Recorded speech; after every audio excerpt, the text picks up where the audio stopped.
មួយរយៈនេះមានអ្នកជំងឺជាច្រើនដែលកើតរមាស់ហើយជាទូទៅគឺពួកគាត់រមាស់ស្បែកទទេកាន់តែកាន់តែរមាស់គ្រាន់តែរួចវាប៉ោងឡើងធំប៉ុណ្ណាណីហើយទាំងអស់គ្នាគឺផ្ដោតអារម្មណ៍ទៅលើតែសត្វល្អិតមួយមុខគត់ហើយអ្នកខ្លះហ្នឹងទៅញ៉ាំថ្នាំទម្លាក់សត្វល្អិតរួចហើយអ្នកខ្លះបានដល់ទៅ3ដងក៏ប៉ុន្តែវារមាស់នៅតែរមាស់ដដែលអញ្ចឹងអារមាស់បែបនោះគឺជាអ្វីជាទូទៅអ្នកជំងឺដែលរមាស់បែបនោះពាក់ព័ន្ធជាមួយនឹងថ្លើមពេលដែលយើងមើលថ្លើមអ្នកខ្លះឆ្លើយមកថាខ្ញុំអត់មានមេរោគថ្លើមទេអញ្ចឹងខ្ញុំអត់មើលថ្លើមទេខ្ញុំមិនបាច់មើលទេខ្ញុំមានអង់ទីកការពារហើយក៏ប៉ុន្តែមិនមែនថ្លើម B ក៏មិនមែនថ្លើម C ហើយក៏មិនមែនរលាកថ្លើមរហូតដល់ថ្នាក់ក្រិនឬក៏រលាកថ្លើមធ្ងន់ធ្ងរមិនមែនទេតាមធម្មតាថ្លើមមានតួនាទីមួយសំខាន់បំផុតហ្នឹងគឺថាជាតិគីមីទាំងអស់ត្រូវតែធ្វើវាឲ្យរលាយក្នុងទឹកដើម្បីយកទៅចាក់ចោលតាមទឹកប្រមាត់ឬមួយក៏យកទៅចាក់ចោលតាមទឹកនោមហើយជាតិគីមីហ្នឹងមកពីណាជាតិគីមីហ្នឹងវាមកអំពីចំណីអាហារដែលវាជ្រាបចេញពីពោះវៀនទាំងមូលជ្រាបចូលក្នុងថ្លើមទាំងអស់ហើយថ្លើមនឹងមានតួនាទីយកទៅចាក់ចោលវិញនៅជាតិគីមីចាក់ចោលប្រមាណជា 30% ទៅតាមទឹកប្រមាត់ហើយចំណែក 70% ទៀតធ្វើវាឲ្យរលាយក្នុងទឹកផ្ញើយកទៅចាក់ចោលទៅតាមទឹកនោមក៏ប៉ុន្តែ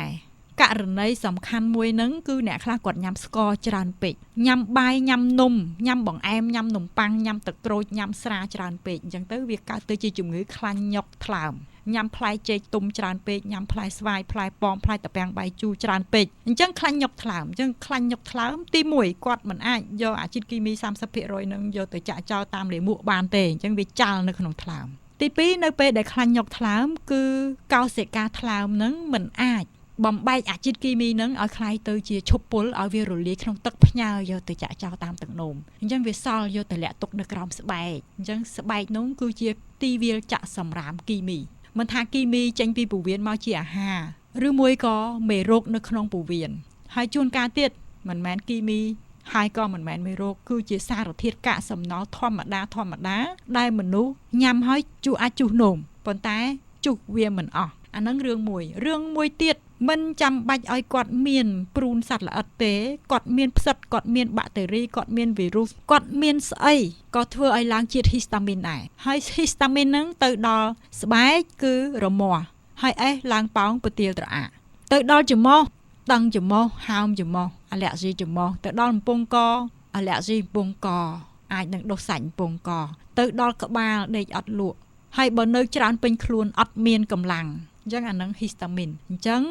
ក្រៅពីជាតិគីមីច្រើនពេកថ្លើមខ្សោយស្ករច្រើនពេកខ្លាញ់ច្រើនពេកវាញុកថ្លើមបហូរជាតិគីមីអត់អស់ហើយមិនចាំបាច់សត្វល្អិតទេគឺមេរោគណាក៏ដោយផ្សិតក៏ផលិតវាបានច្រើនដែរច្រើនខ្លាំងមែនតើអញ្ចឹងទៅវាហៀហូរពេញទាំងអស់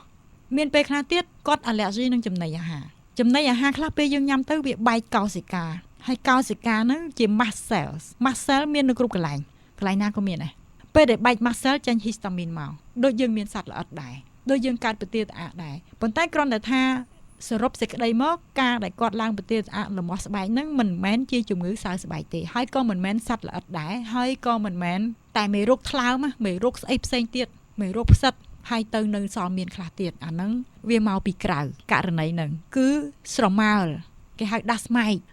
ហ្នឹងវាជក់អាចជូនោមមួយថ្ងៃវាជក់អាចជូនោម 20-30 ដងហើយអាចនោមវាហ្នឹងកាលណាប៉ះស្បែករបស់យើងហ្នឹងគឺលំមាស់ខ្លាំងណាស់ហើយសួរថាពេលណាដែលចេញវាមកមិនមានពូកអ្នកណាម្នាក់ជាពិសេសពូកចាស់ចាប់ពី20ថ្ងៃឡើងលើ28ថ្ងៃអីឡើងលើគឺគេឃើញមានដាស់ស្មែកគឺជាកូនសត្វល្អិតហ្នឹងតាំងទីលំនៅនៅក្នុងសាច់ពូកសាច់ខ្នើយយើងហើយកសែងពោះគោអីយើងហ្នឹងហើយអាសត្វហ្នឹងវាទូចយើងមើលនឹងភ្នែកទៅអត់ឃើញអញ្ចឹងអាចនោមវាហ្នឹងកាន់តែទូចទៀតដែរអញ្ចឹងបើសិនជាយើងគិតទៅពីបោះផ្ទះណាហ្នឹងវាហុយគ្រូកន្លែងអញ្ចឹងវាហុយមកប៉ះយើងពេលប៉ះស្បែកយើងវារោលពេលចូលច្រមុះយើងវារោលហើយជួនកាលទៀតយើងលំមាស់ហ្នឹងវាជាជំងឺប្រព័ន្ធការពាររាងកាយជំងឺប្រព័ន្ធការពាររាងកាយហ្នឹងវាជាជំងឺមួយដែលឲ្យតែមានជាតិគីមីចូលឲ្យតែមានមេរោគអ្វីមួយនៅរ៉ាំរ៉ៃហ្នឹងគឺប្រព័ន្ធការពារយើងហ្នឹងផលិតហ៊ីស្តាមីនច្រើនហ៊ីស្តាមីននឹងផលិតដើម្បីឲ្យសញ្ញាថាមានមេរោគហើយមានគីមីហើយត្រូវបន្សាបហើយណាត្រូវបំបែកវាចោលហើយត្រូវតែបញ្ចេញវាចោលទៅក្រៅហើយអញ្ចឹងអាហ៊ីស្តាមីននឹងវាធ្វើឲ្យទៅជាអញ្ចឹងហើយក្នុងករណីដែលយើងញ៉ាំផ្អកញ៉ាំប្រហុកញ៉ាំទឹកត្រីញ៉ាំទឹកស៊ីអ៊ីវញ៉ាំម្ហូបដែលសល់ញ៉ាំជ្រក់ញ៉ាំទឹកខ្មេះញ៉ាំស្រាមិនថាបៀ ស្រាក្រហមឬក៏ស្រាសឬក៏ស្រាប្រភេទណាគឺយើងអាចនឹងបានជាតិ histamine នឹងច្រើនណាស់ច្រើនបន្ថែមនៅលើអាមេរោគផលិតនិងអាគីមីដែលថ្លើមចាក់ចោលអត់អស់ហ្នឹងអញ្ចឹងវាកកាន់តែច្រើនទៅដើម្បីព្យាបាលរមាស់នឹងឲ្យបាត់មិនមែនសំខាន់ទម្លាក់សត្វល្អិតហើយនឹងដាក់ថ្នាំអង់ទីហ៊ីស្តាមីនដើម្បីបន្សាបហ៊ីស្តាមីនទេត្រូវរកមូលហេតុឲ្យឃើញមានពេលខ្លះមានការលំបាកច្រើនណាស់វាមានសត្វល្អិតនៅក្រៅខ្លួននោះទៀតក៏មានដែរអាដាស់ស្មៃដែលខ្ញុំនិយាយមិញហ្នឹងមានពេលខ្លះអ្នកខ្លះគាត់រមាស់នៅលើស្បែកហ្នឹងអាចមកពីទឹកដែរមានពេលខ្លះគេដាក់ក្លច្រើនពេកតែក្លហ្នឹងបើសិនជាយើងអត់ដាក់គឺវាដុសមេរោគអញ្ចឹងសុខចិត្តយើងថា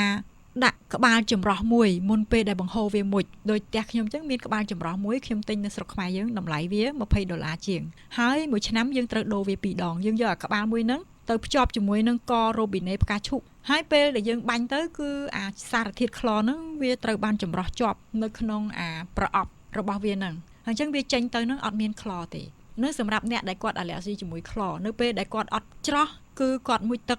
ធម្មតាទោះជាទឹកនឹងស្អាតប៉ុណ្ណាមិនប្រើសាប៊ូឬក៏ប្រើសាប៊ូល្អប៉ុណ្ណាក៏គាត់នៅតែកើតរមាស់រោលនៅលើស្បែករបស់គាត់ដែរ